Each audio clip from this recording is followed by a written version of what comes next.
नमस्ते दोस्तों, मैं श्रेयस बड़िए आप सबका मेरे YouTube चैनल पे बहुत बहुत स्वागत करता हूँ।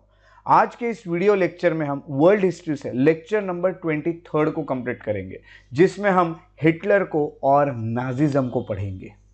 सबसे पहले आपको ये बता दूं कि जो आज का लेक्चर है वो काफ़ी इंटरेस्टिंग रहने वाला है, क्योंकि वर्ल्ड हिस्ट्री के जो भी इंटरेस्टिंग पार्ट्स है उसमें से एक हिटलर और नाजिज्म है। हिटलर को पढ़ने में अलग सा ही आपको मज़ा आएगा और आप इस लेक्चर को ज़रूर एंजॉय करेंगे। तो थोड़ा इस लेक्चर में आगे जाके हम हिटलर को भी पढ़ने की शुरुआत करेंगे और पूरा आज का लेक्चर जो है उसे कंप्लीट करेंगे। तो चलिए सबसे पहले आज के लेक्चर का इंट्रोडक्शन वाला पार्ट कवर करते हैं। जैसे कि आपको पता है कि फर्स्ट वर्ल्ड वॉर खत्म हो जाता है और जर्मनी को ही कहा जाता है कि वही एक देश था जो कि रेस्पॉन्सिबल था इस वर्ल्ड वॉर के लिए, और हार्श पीस जो है वो जर्मनी पे इम्पोज कर दिया जाता है। आपको पता है पेरिस पीस कॉन्फ्रेंस जैसी चीज़ें, ट्रीटी ऑफ वर्सेल्स जैसी चीज़ें जर्मनी के साथ साइन करके जर्मनी को दबा दिया जाता है।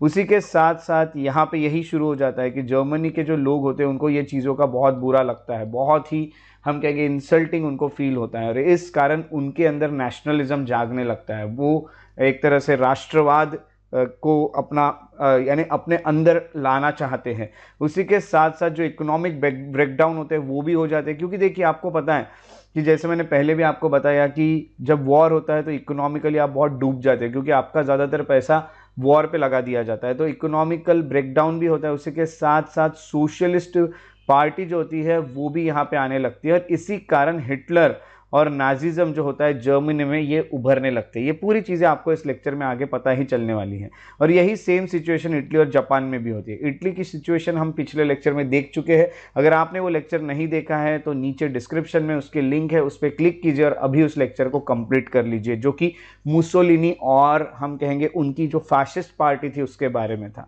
इसी तरह की चीज़ें आगे जापान से भी रिलेटेड हम पढ़ेंगे, और ये इटली, जापान और जर्मनी तीनों जगह डिक्टेटर्स कहीं ना कहीं ऊपर आने लगते हैं, तानाशाह ऊपर आने लगते हैं। तो इनको हम एक एक करके पढ़ रहे हैं। उसी के साथ साथ एक एक्सिस बन जाता है, एक्सिस का फॉर्मेशन होता है। ये एक्सिस का फॉर्मेशन भी आपको आगे पता चलेगा। एक तरह से इस तरह का एक्सिस होता है जिसमें तीन लोग होते हैं, ठीक है। आपको तीन देशों के नाम तो पता ही चल गया, एक जर्मनी है, एक इटली और एक जापान है, ठीक है। तो जर्मनी, इटली, जापान, ये एक एक्सिस बनेगा। बट इस एक्सिस को क्या कहते हैं आपको कमेंट सेक्शन में लिखना है, और अगर इस एक्सिस के बारे में आप जानना चाहते हैं तो आपको इस लेक्चर के एंड तक बने रहना होगा, क्योंकि आखिरी हमारा जो पार्ट है वो इस एक्सिस से रिलेटेड ही है। तो आगे आपको ये बता दूं कि एग्रेसिव फॉरेन पॉलिसी जो होती है वो हिटलर अपनाता है, और हिटलर के इसी एग्रेसिव पॉलिसी के कारण वर्ल्ड वॉर सेकेंड भी हो जाता है। तो वर्ल्ड वॉर सेकेंड होने के पीछे यही व्यक्ति माने जाते हैं जो हम इस पिक्चर में देख पा रहे हैं। इनका नाम है एडोल्फ हिटलर। तो this was the introduction part of this lecture. Now will move towards the next topic, that is Germany at the end of world war one. तो हमें सबसे पहले देखना है कि जर्मनी की वर्ल्ड वॉर वन जब खत्म होता है तब क्या हालात थे, ये सबसे पहला हमारा टॉपिक होगा। तो आपको ये बता दूं कि जब वर्ल्ड वॉर वन खत्म होता है तब जर्मन किंग जो थे William was force to abdicate.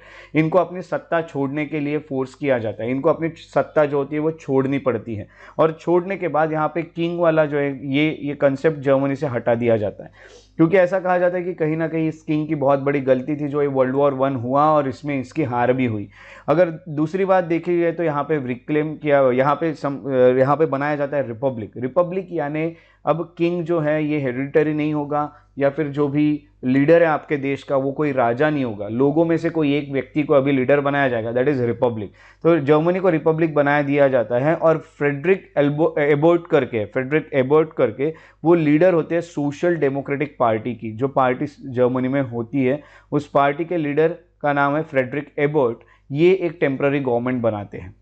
जब ये टेम्पररी गवर्नमेंट बनाते हैं तो बाद में हम कहेंगे कि इलेक्शन भी होते हैं कॉन्स्टिट्यूंट असेंबली की, क्योंकि यहाँ डिसाइड किया जाता है कि अब रिपब्लिक सरकार है तो कॉन्स्टिट्यूशन के अकॉर्डिंग चलेगी, और जर्मनी में एक कॉन्स्टिट्यूशन होगा। इसीलिए कॉन्स्टिट्यूशन लिखने के लिए जो लोग आने वाले कॉन्स्टिट्यूंट असेंबली में उनके इलेक्शन यहाँ पे कंडक्ट किए जाते हैं, और सोशल डेमोक्रेटिक पार्टी जो होती है ये लार्जेस्ट पार्टी करके एमर्ज हो जाती है पूरे जर्मनी में।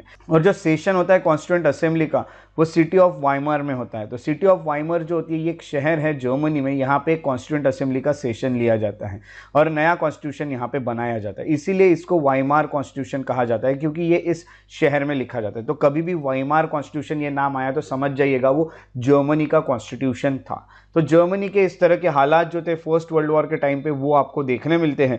उसके बाद एक रिवोल्ट होता है, रॉयलिस्ट जो होते हैं वो एक रिवोल्ट कर देते हैं। ये आपको यहाँ पे एक अलग इवेंट देखने मिलता है। जैसे यहाँ पे वाइमार कॉन्स्टिट्यूशन बनता है और एक गवर्नमेंट सत्ता में आती है, वैसे एक रिवोल्ट शुरू हो जाता है। तो एक ट्रीटी ऑफ वर्सेल्स जो होती है वो बहुत हार्श थी, बहुत ह्यूमिलेटिंग थी, बहुत इंसल्टिंग थी जर्मनी को। ट्रीटी ऑफ वर्सेल्स से आपको पता है कि जो वर्ल्ड वॉर फर्स्ट था वो खत्म हो जाता है और जर्मनी के काफ़ी सारे टेरिटरीज जो होते हैं वो जर्मनी के हाथ से छीन लिए जाते हैं। यहाँ पे पॉलिसी ऑफ डिसआर्मामेंट लगा दिया जाता है। पॉलिसी ऑफ डिसआर्मामेंट का मीनिंग है कि अब आप आर्म्स नहीं बना सकते, आप अपनी आर्मी को और ज़्यादा बढ़ा नहीं सकते हो। उसी के अलावा वॉर रिपरेशंस भी इन्हें मांगे जाते हैं। वॉर रिपरेशंस यानी वॉर में जो भी खर्चा हुआ था वो भी बहुत ज़्यादा था और वो पूरा का पूरा जर्मनी से वसूल किया जाएगा, यही बाकी देश मिलकर सोचते हैं। जर्मनी को ही रेस्पॉन्सिबल माना जाता है वर्ल्ड वॉर के लिए। इस कारण जर्मन्स जो होते हैं उनके सेंटिमेंट्स बहुत ज़्यादा इफेक्ट हो जाते हैं, उन्हें बहुत दुख होता है, उन्हें बहुत इंसल्टिंग फील होता है। और कुछ ग्रुप जो होते हैं लोगों के, वो ट्रीटी ऑफ वर्सेल्स जो होते हैं ये भी साइन की जो गई थी इसको काफ़ी अपोज करते हैं। तो group of people they oppose the signing of treaty of Versailles. उनका मानना था कि जर्मनी ने ट्रीटी ऑफ वर्सेल्स साइन नहीं करनी चाहिए थी। और मार्च 1920 की बात है कि जो रॉयलिस्ट होते हैं under the leadership of doctor cap जो होते हैं, इनके लीडरशिप में रॉयलिस्ट लोग जो होते हैं ये कहीं ना कहीं हम कहेंगे कि एक तरह से हम कहेंगे कि एक रिवोल्ट शुरू कर देते हैं। अब यहाँ पे कैसा होता है कि रॉयलिस्ट यानी कौन? रॉयलिस्ट यानी देखिए अब किंग को यहाँ हटाया गया था, उससे जुड़े हुए लोग या फिर जो भी लोग थे उनको रॉयलिस्ट कहा जाता है। तो डॉक्टर कैप जो थे उनके अंडर ये जितने भी रॉयलिस्ट थे ये मोनार्की को सपोर्ट करने वाले लोग। अब देखिए एक तरफ होता है रिपब्लिक, मैं आपको ये कंसेप्ट बता ही देता हूँ, ये वाला रॉयलिस्ट वाला एक तरफ होता है रिपब्लिक और एक तरफ होता है मोनार्की।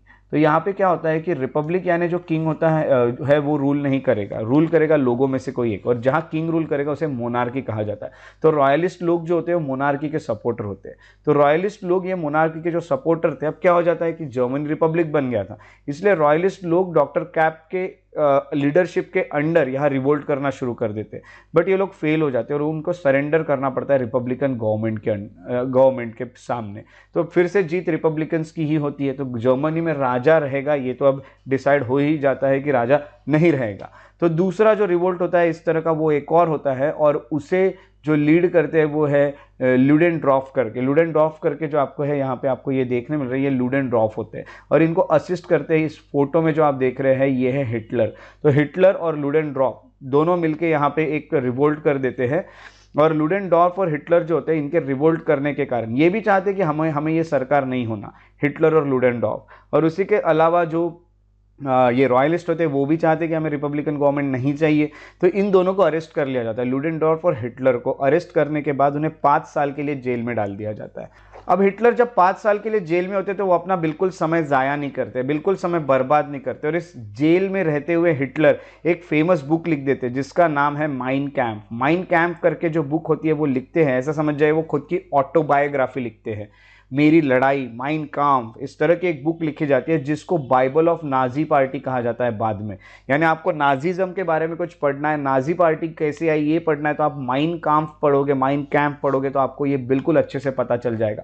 और आपको एक खास बात बता देता हूँ, हिटलर जब जेल में होते हैं तभी वो काफ़ी पॉपुलर होने लगते हैं, क्योंकि इस तरह की जो उन्होंने किताब लिखी होती है ये लोगों को पढ़ के काफ़ी अच्छा लगने लगता है, काफ़ी एंजॉय करते हैं वो लोग उस किताब को, लोग हिटलर के फैन फॉलोअर बनते जाते हैं। उसके बाद आपको बता दूं कि आगे क्या होता है कि वॉर के बाद पहले ही जर्मनी में फाइनेंशियल क्राइसिस बहुत बुरे होते हैं, यानी हम ये देखेंगे कि इकोनॉमिक क्राइसिस चलते रहते हैं। अब जर्मनी ने जो साइन किया था उसमें जैसे ट्रीटी ऑफ वर्सेल्स, उसमें कहा गया था कि वॉर रिपरेशंस जो होता है वो जर्मनी पे करेगा। जर्मनी के पास रिपरेशंस पे करने के लिए पैसे नहीं होते और जर्मन की जो सरकार होती है वो लोन ले लेती है। फैक्ट्रीज जो होती है ये बंद होने लगती है, ट्रेड और कॉमर्स जो होता है वो खराब होने लगता है, यानी यहाँ के व्यापार डूबने लगते हैं, यहाँ की फैक्ट्रीज खत्म होने लगती है, बहुत टैक्सेस लोगों पे लगा दिए जाते हैं क्योंकि गवर्नमेंट के पास पैसा नहीं होता है।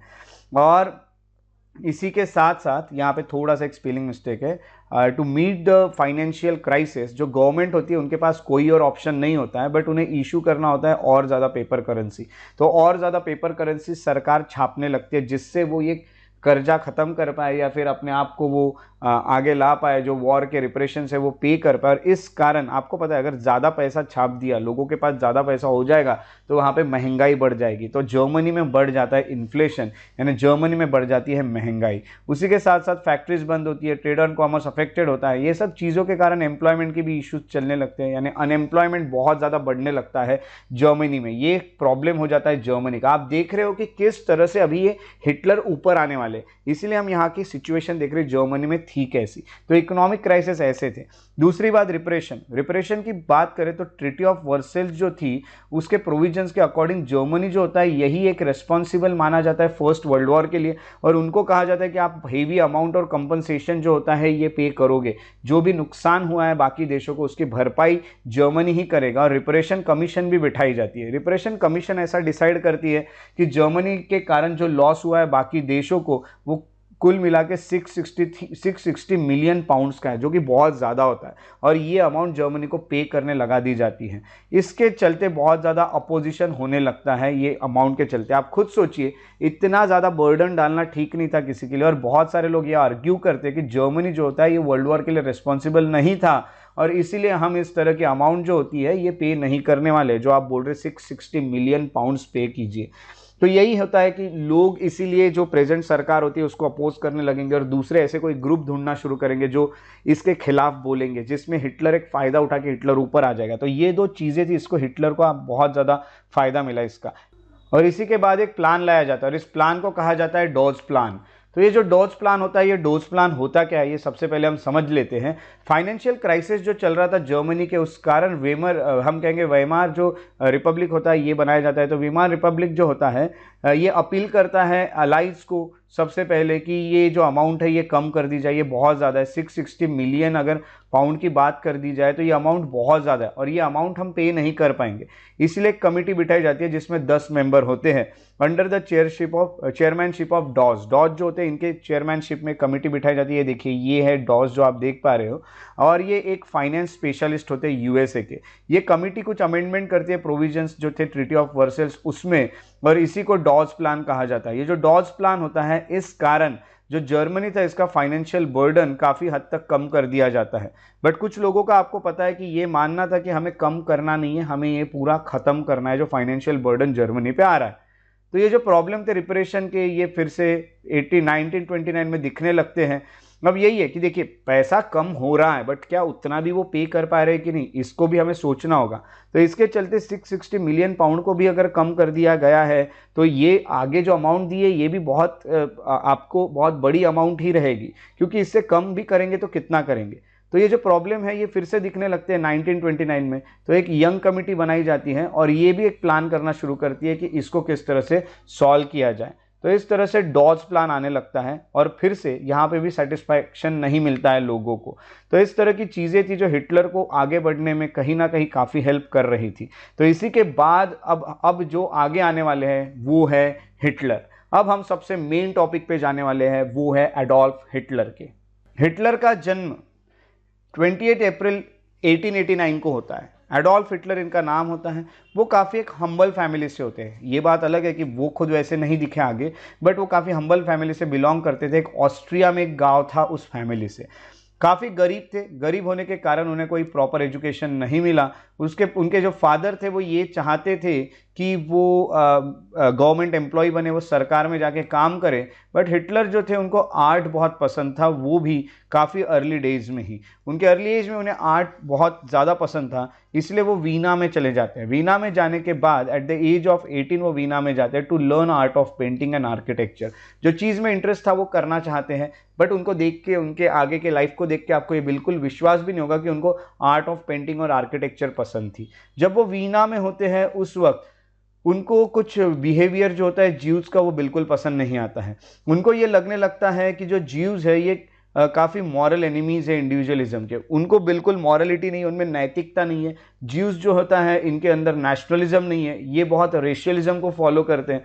हम यही कहेंगे कि ज्यूज को ना इंडिविजुअलिज्म पसंद, ना वो किसी इंडिविजुअल को बढ़ने देंगे, ना ही वो राष्ट्रवाद को बढ़ने देंगे, यानी ना ही वो हम कहेंगे कि जैसे नेशनलिज्म है उसको बढ़ने देंगे, और वो हमेशा रेशियलिज्म को फॉलो करते रहेंगे, बाकी लोगों को, बाकी रेसेस को आगे नहीं बढ़ने देंगे। यही चीज़ें हिटलर को दिखने लगती है। इसीलिए हिटलर को ये लगता है कि जो ज्यूज होते हैं ये कहीं ना कहीं जर्मनी को डुबा रहे हैं। और जो ज्यूज थे वो हिटलर को ये भी दिखता है कि वो मार्क्सियन आइडियोलॉजी के बहुत बड़े सपोर्टर है, वो कार्ल मार्क्स को बहुत ज़्यादा फॉलो करते हैं, यानी हम कहेंगे सोशलिज्म जैसी चीज़ें ज्यूज लोग फॉलो करते हैं, ये भी हिटलर को दिखने लगता है। इसीलिए उनकी जो आइडिया डेवलप होती है वो एंटी ज्यूज आइडियाज़ वो डेवलप करने लगते हैं अपने अर्ली एज में ही। हिटलर जो होते हैं वो डेमोक्रेसी को काफ़ी अपोज करते हैं, और वो यही कहते हैं कि जो जर्मन रेस होती है, यानी सबको ये मौका नहीं मिलना चाहिए, बट सिर्फ जो जर्मन रेस है उन्हीं की सुप्रीमेसी चलनी चाहिए। देश जिनका है वो जर्मन्स का है, तो जो जर्मनी की रेस है उन्हीं का चलना चाहिए, ये ज्यूज लोगों की नहीं चलना चाहिए। ये हिटलर की एक आइडियोलॉजी बनने लग जाती है। जब उनकी आइडियोलॉजी बनने लगती है तो जो फर्स्ट वर्ल्ड वॉर था उस वक्त हिटलर को, आपको पता होगा कि हिटलर आर्मी में थे, हिटलर ने आर्मी को ज्वाइन कर लिया था ताकि वो जर्मनी की तरफ से लड़ना चाहते थे, और वॉर में उन्होंने पार्टिसिपेट भी किया था। उन्होंने अपनी जो सर्विस थी और अपनी ब्रेवरी थी वो वर्ल्ड वॉर के समय दिखाई थी, और इस कारण उन्हें अवार्ड भी मिला था, अवार्ड ऑफ आयरन क्रॉस। उन्हें आयरन क्रॉस अवार्ड से भी सम्मानित किया गया था, और वो हमेशा यही मानते थे कि जो ज्यूज है और कम्युनिस्ट है यही रेस्पॉन्सिबल थे जर्मनी के हार के पीछे।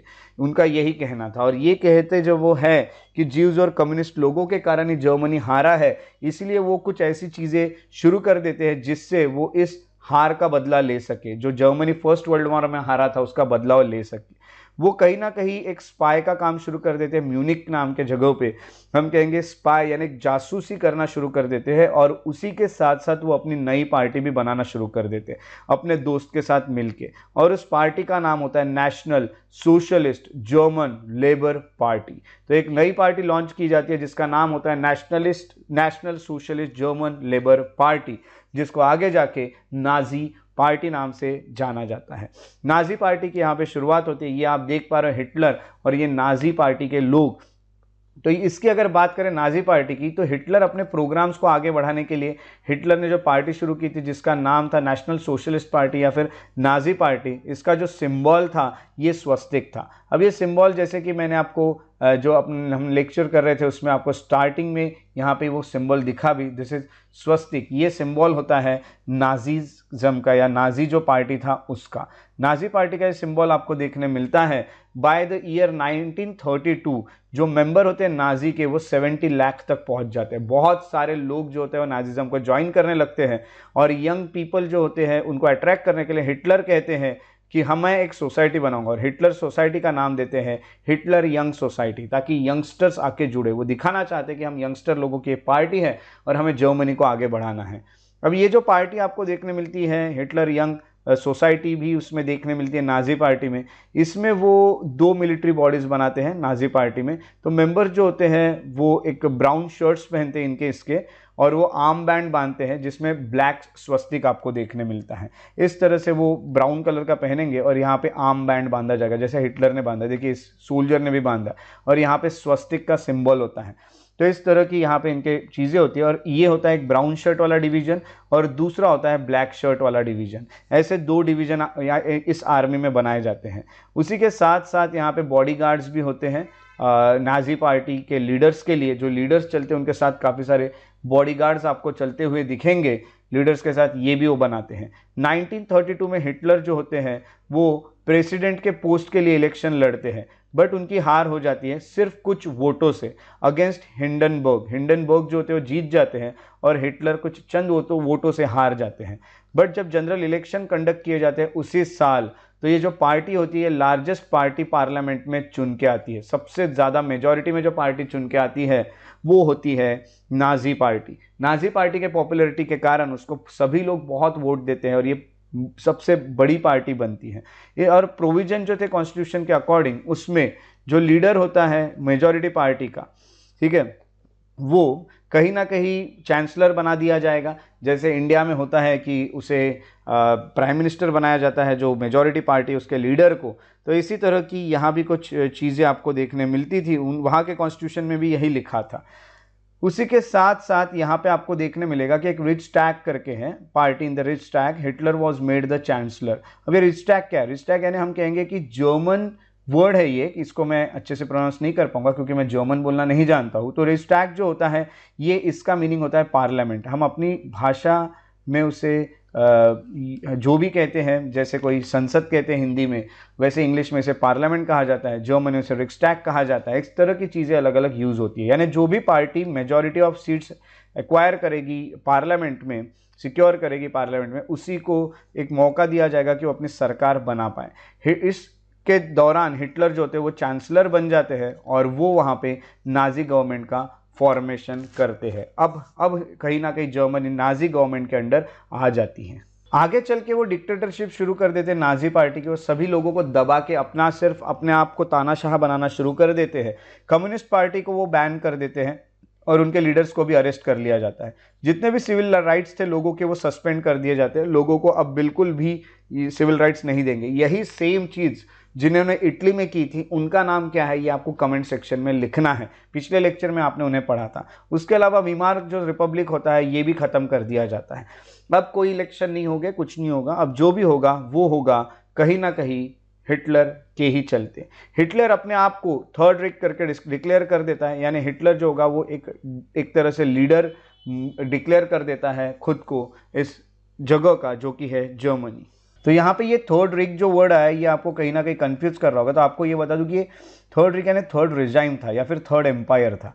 देखिए हम इसको इजी कर देते हैं। इसका मीनिंग होता है थर्ड एम्पायर। अब यहाँ पे फर्स्ट भी होगा, सेकेंड एम्पायर भी होगा और थर्ड एम्पायर भी होगा। तो फर्स्ट एम्पायर जो होता है वो कहीं ना कहीं कहा जाता है कि वो मिडिवल होली रोमन एम्पायर था, यानी होली रोमन एम्पायर।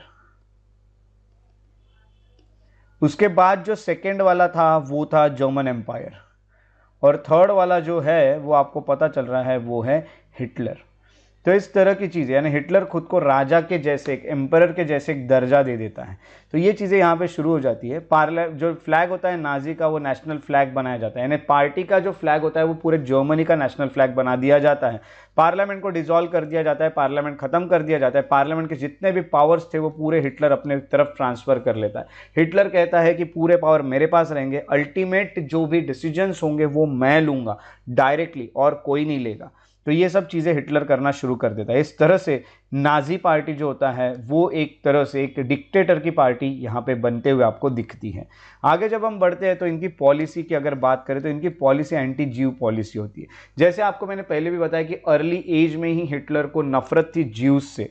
तो हिटलर जो जर्मनी के जीव्स थे उनको कहीं ना कहीं प्रिविलेज पोजीशन मिलती थी पहले, यानी उनको एक्स्ट्रा के कुछ राइट्स मिलते थे क्योंकि उनके पास वेल्थ काफ़ी अच्छी थी, उनके पास पैसे थे, उनके पास वो लोग एजुकेटेड थे। बट वो जो हिटलर होते हैं वो हमेशा यही बिलीव रखते हैं कि ये जो जीव्स है ये एंटी नेशनल्स है, ये कोई जर्मनी के लिए नहीं कर रही, ये जर्मनी को ख़त्म करने का काम कर रहा है। इसलिए हिटलर क्या करता है कि हिटलर बहुत सारे एफर्ट्स लेता है ताकि जीव्स को वो दबा दे। एंटी जीव्स के जो लॉ होते हैं उसे पास कर दिया जाता है जीव्स के खिलाफ और उनको जर्मन की सिटीजनशिप देने से भी मना कर दिया जाता है। उसके साथ साथ वो हार्श और रिप्रेसिव मेजर्स लेता है अगेंस्ट द जीव्स, क्योंकि ऐसा कहा जाता है इकोनॉमिक और कल्चरल जो बॉयकॉट होता है वो जीव्स का करने के लिए हिटलर ने उनके साथ बहुत हार्शली बिहेव किया था। यानी हम कहेंगे कि इकोनॉमिक और कल्चरल बॉयकॉट। आप देखोगे तो मेनली जो जीव्स होते हैं वो इकोनॉमिकली काफ़ी स्ट्रांग होते हैं। उसके अलावा वो अपना कल्चर यहाँ पे लगाना चाहते हैं, ऐसा हिटलर का मानना था। वो कोई उनके अंदर जर्मनी वाली फीलिंग नहीं है, तो वो जर्मन रेस वाले नहीं है, इसलिए उसको फिर बॉयकॉट करना हिटलर शुरू कर देता है। उसी के साथ साथ हिटलर दूसरा जो काम करता है वो है मिलिट्री रिफॉर्म्स। हिटलर कहीं ना कहीं अपनी मिलिट्री को रीऑर्गेनाइज करता है जर्मन नेशनलिटी पे। वो कहता है कि पहले जो भी चलता था वो जाने दीजिए, अब हम सब जर्मन हैं यही समझ के इस आर्मी में रहेंगे, हम सब जर्मनी के लिए लड़ेंगे। जर्मन्स जो होते हैं वही सिर्फ आर्मी के सर्विसेज में आएंगे, किसी और को इस सर्विस में जगह नहीं मिलेगी। और वो एक टोटलिटेरियन टाइप ऑफ गवर्नमेंट बनाना शुरू कर देता है। टोटलिटेरियन टाइप ऑफ गवर्नमेंट यानी जिसमें सिर्फ एक ही व्यक्ति की चलेगी और वो होगी हिटलर की, जिसे हम डिक्टेटरशिप बिल्कुल कह सकते हैं। इसी के चलते वो एग्रेसिव फॉरेन पॉलिसी अपनाना शुरू कर देता है। इस पॉलिसी के अनुसार वो बाकी देशों पे अटैक करके उन्हें कहीं ना कहीं जीतने की कोशिश हमेशा करता रहेगा और उन्हें हमेशा जीतता रहेगा। यही हिटलर का एक विचार रहता है। अब हम देखते हैं हिटलर की फॉरेन पॉलिसी। अगर फॉरेन पॉलिसी की बात करें तो सबसे पहले हिटलर जो होता है वो ट्रीटी ऑफ वर्सेल्स जो होती है उसको डिसअप्रूव कर देता है। हिटलर कहता है कि ट्रीटी ऑफ वर्सेल्स को मैं मानता नहीं हूं, मैं यहाँ का लीडर हूं और मैं इसको डिसअप्रूव कर रहा है, जिसको जो करना है वो कर सकता है। ये जो चीज़ें थी, ये ट्रीटी ऑफ वर्सेल्स इसलिए लाई गई थी ताकि पीस आ सके। फर्स्ट वर्ल्ड वॉर को ख़त्म इसी के चलते किया गया था। ये काफ़ी ह्यूमिलेटिंग थी क्योंकि हर चीज़ के लिए रिस्पॉन्सिबल सिर्फ जर्मनी को बताया गया था। तो जर्मन लोगों को भी ये जो ट्रीटी थी ये पसंद नहीं थी, उन्हें भी काफ़ी हर्ट हुआ था ये ट्रीटी देख के, उन्हें भी काफ़ी इंसल्टिंग फील हुआ था। इसलिए जो हिटलर की ये पॉलिसी होती है कि वो कहता है कि मैं इसे डिसअप्रूव कर दूंगा, वो पॉलिसी लोग एक्सेप्ट कर लेते हैं। लोग कहते हैं बहुत अच्छी बात बोल रहे हिटलर, और हिटलर को लोग एक्सेप्ट कर लेते हैं कि यही हमारे लीडर है। उसी के साथ साथ इनके जो फॉरेन पॉलिसी थी उसके इंपॉर्टेंट एस्पेक्ट्स जो है वो अब हम देखते हैं एक एक करके। तो सबसे पहला एस्पेक्ट ये है कि जर्मनी जो होता है वो लीग ऑफ नेशन से बाहर हो जाता है। लीग ऑफ नेशन जो था, जिसके चलते एक डिसआर्मामेंट कॉन्फ्रेंस लिया गया था 3 फरवरी 1932 को, उसमें हिटलर जो होता है ये अनाउंस करता है कि मैं लीग ऑफ नेशन से बाहर निकल रहा हूँ। उसी के साथ साथ वो फिर से जर्मनी को रीआर्मिंग शुरू कर देता है, क्योंकि लीग ऑफ नेशन में ये कहा गया था, लीग ऑफ नेशन जो है वो पीस लाना चाहता था। वो जर्मनी को भी रोकेगा एक तरह से, आर्म्स बनाने नहीं देगा, आर्मीज बनाने नहीं देगा। बट हिटलर जो होता है वो ये काम शुरू कर देता है, फिर से वो जर्मनी की रीआर्मिंग शुरू कर देता है। वो कहता है कि मैं ट्रीटी ऑफ वर्सेल, ये जो है उस ट्रीटी ऑफ वर्सेल्स को तो नहीं ही मानता, ऊपर से मैं लीग ऑफ नेशन को भी नहीं मानता हूँ। अब हम देखते हैं कि हिटलर ने रीआर्मामेंट कैसे किया था। जैसे कि आपको पता होता है कि उसने रीआर्मिंग शुरू कर दी थी जर्मनी की, तो एक कॉन्फ्रेंस बुलाया गया था जो कि जेनेवा में बुलाया गया था, दैट इज जेनेवा डिसआर्मामेंट कॉन्फ्रेंस। इसमें हिटलर जो होता है वो लीग ऑफ नेशन को छोड़ता है। यही वो कॉन्फ्रेंस था जहाँ हिटलर ये डिसाइड करता है कि मैं लीग ऑफ नेशन को छोड़ रहा हूँ, और जैसे वो लीग ऑफ नेशन को छोड़ देता है वैसे वो जर्मनी को रीआर्म करने के लिए फ्री हो जाता है, क्योंकि अब वो लीग ऑफ नेशन का हिस्सा होता ही नहीं है, तो उसको कोई टेंशन ही नहीं होता है। मार्च 16, 1935 को हिटलर ये अनाउंस कर देता है कि कंपलसरी मिलिट्री ट्रेनिंग दी जाएगी, जितने भी जर्मन लोग हैं उनको मैं सभी को मिलिट्री ट्रेनिंग दूंगा। और वो ये भी कहता है कि मैं एक एयरफोर्स भी बनाऊंगा, जिस तरह से आर्मी है वैसे ही मैं एयरफोर्स बनाऊंगा, जो जैसा एयरफोर्स इंग्लैंड और फ्रांस ने खुद का डेवलप किया वैसा एयरफोर्स मैं भी डेवलप करूंगा। वो कहीं ना कहीं रीज़न भी बताता है कि मैं अपनी आर्मी की स्ट्रेंथ क्यों बढ़ा रहा हूँ। जब उसे पूछा जाता है कि आप आर्मी की स्ट्रेंथ क्यों बढ़ा रहे हो, ऐसा क्यों चाहते हो, आपकी आर्मी बनाओगे, तो वो कहता है कि मैं मेरे सेल्फ डिफेंस के लिए बना रहा हूँ, क्योंकि अगर मुझे पे अगर कल जाके कोई अटैक करता है तो मैं रेडी रहना चाहिए, इसीलिए खुद को डिफेंड करने के लिए, इसलिए मैं अपनी आर्मी बना रहा हूँ। बट फ्रांस और इंग्लैंड जो होता है उनको हिटलर के इन एक्शंस पे कहीं ना कहीं डाउट आता है कि हिटलर सेल्फ डिफेंस के चलते नहीं, तो हिटलर शायद अटैक करने के चलते या कॉन्कर करने के चलते कहीं ना कहीं ये रीआर्मिंग कर रहा है जर्मनी की। इसलिए वो एक मीटिंग लेते हैं, स्ट्रेसा करके जो जगह है स्विट्जरलैंड में, वहाँ एक मीटिंग ली जाती है और वहाँ पे वो हिटलर का जो बिहेवियर होता है उस पर डिस्कशन करते हैं। वो कहते हैं कि हिटलर का ये बिहेवियर जो है इसे हम सपोर्ट नहीं करेंगे और कहीं ना कहीं हिटलर को हम अपोज करेंगे। पर ये चीज़ों का हिटलर को कोई फर्क नहीं पड़ता है। हिटलर जो होता है वो रीआर्मामेंट जो होता है उसे शुरू ही रखता है। वो कहता है जिसको जो करना है करो और आप मुझे रोक के दिखा दो अगर आप में दम होगा तो। इस तरह से हिटलर कहीं ना कहीं बात शुरू कर देता है और जर्मनी जो होता है वो मिलिटरीली बहुत पावरफुल होने लग जाता है। मिलिटराइजेशन बाद में राइनलैंड का किया जाता है। राइनलैंड करके जो जगह थी कहीं ना कहीं इसको डीमिलिटराइज कर दिया गया था। ट्रीटी ऑफ वर्सेल्स के चलते राइनलैंड के लिए निर्णय लिए गए थे कि जो राइनलैंड करके जगह है यहाँ पे तो मिलिट्री को हटा दिया ही जाएगा। सो मार्च 7, 1936 को हिटलर आर्मी भेजता है राइनलैंड में और वहाँ पे फोर्ट्स बनाना शुरू कर देता है। वहाँ पे फोर्टिफिकेशन शुरू हो जाते हैं। फ्रांस जो होता है वो इसे अपोज करता है जर्मनी के इस मूव को, बट इंग्लैंड जो होता है वो यहाँ पे साइलेंटली रह के सब देखते रहता है हिटलर की जो भी एक्शंस थी उसको। उसी के कारण यहाँ पे एक गोल्डन अपॉर्चुनिटी मिल जाती है कि आप हिटलर को रोक सकते थे, बट इसका फ़ायदा ना इंग्लैंड ने उठाया ना ही फ्रांस अकेला इसमें कुछ कर पाया। तो the golden opportunity to stop aggressive behaviour of Hitler was lost by both England and France. क्योंकि इंग्लैंड चाहता है कि मैं बीच में नहीं पढ़ूंगा अभी फिलहाल, क्योंकि अभी मैं बीच में पढ़ूंगा तो शायद वॉर हो सकता है, तो देखते हिटलर कब तक क्या कर लेगा। आगे जाके हम हिटलर को कहीं ना कभी तो शांत बैठेगा हिटलर, यही सोच के ये लोग शांत बैठ जाते हैं और हिटलर आगे कभी भी शांत नहीं बैठता है। अब आगे जाके एक और इवेंट आपको देखने मिलता है वर्ल्ड हिस्ट्री में, that is Spanish civil war. Republic जो होता है ये स्पेनिश में को दे दिया, रिपब्लिक डिक्लेयर कर दिया जाता है, यानी यहाँ पे भी किंग को हटा के स्पेन को कहीं ना कहीं वहाँ भी एक रिपब्लिक बनाया जाता है 1931 में। 1936 में कंजर्वेटिव जो होते हैं अंडर जनरल फ्रैंको ये सिविल वॉर शुरू कर देते हैं अगेंस्ट द रिपब्लिक। जैसे देखिए यहाँ पे जो रॉयलिस्ट थे उन्होंने शुरू किया था जर्मनी में, वैसे ही कहीं ना कहीं स्पेन में भी यही हो जाता है कि जनरल फ्रैंको के अंडर जो कंजर्वेटिव्स होते हैं वो कहीं ना कहीं, यानी कुछ ग्रुप ऑफ लोग हैं ये, तो ये लोग यहाँ पे सिविल वॉर शुरू कर देते हैं।